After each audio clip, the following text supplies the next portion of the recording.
As the year of 2016 draws to a close, the end of the Dawning event closes with it. January 3rd is fast approaching, and while many of the benefits brought to us by the Dawning will remain as permanent parts of the game, thankfully so, like SRL and private matches and the awesome new strike scoring system, the Dawning does represent the final bit of event content for the year. And so, I felt that it was a really good idea to pool player opinions about the Dawning itself, and Destiny live events as a whole. How they've changed, what's good about them, and what we would like to see in the future.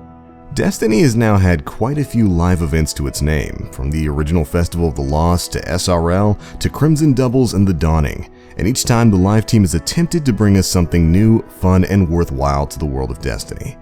Now, admittedly, it hasn't always worked so well. As you might remember, Festival of the Cost.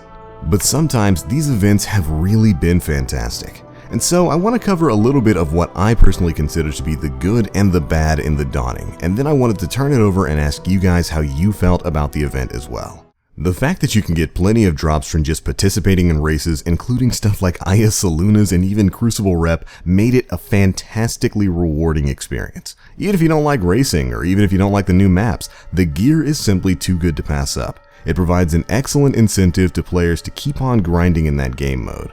And the revamped quests and bounties were also worth completing. Overall, the changes to SRL have definitely been worth it in my opinion, and it's a more fun game mode than it was last year. Now, on the PvE side of things, strike scoring has been an absolutely wonderful addition to a system that can admittedly get a little bit tedious. There's an odd bit of satisfaction in building points by running strikes, and tying it in with the new bounty system from Zavala was definitely a plus. Bungie did something different with this event, in that they threw in some exotic quests and items as rewards for running content, and I think that was a very good idea to implement. Oftentimes with these live events in Destiny, the rewards for participating are largely cosmetic, like Festival of the Lost for example with the masks that you earn from playing, or buying. But generally, your only real incentive for playing these events was just the option to get something new for your Guardian to wear. Which isn't a bad thing, mind you, but the fact that exotic weapons like the Icebreaker were basically reintroduced with the Dawning was a great way to get and keep players playing.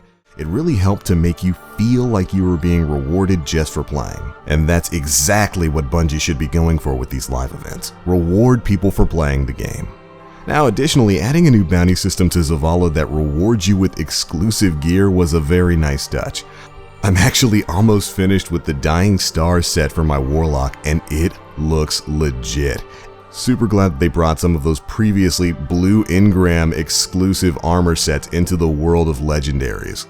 But adding an exclusive gear set as well as the chance to get weapons to the recurring Nightfall and strike scoring bounties has really gotten me up and back into the strike playlist almost every single day to complete them on all three of my characters, and I'm extremely thankful that the system will be continuing on in Destiny even after the Dawning event comes to a close.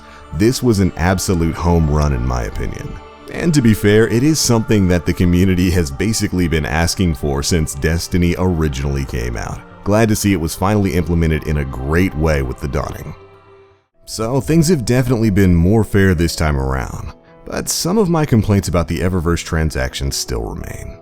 The big ticket items for me in these treasures were of course the all new armor sets that came with the Dawning. Each class has 2 sets of armor in them, and they look fantastic. I want them. And while you do get a healthy dose of free treasures again during this event, they, in all likelihood, will probably not be enough to get you a full armor set that you're chasing, unless your RNG is literally legendary.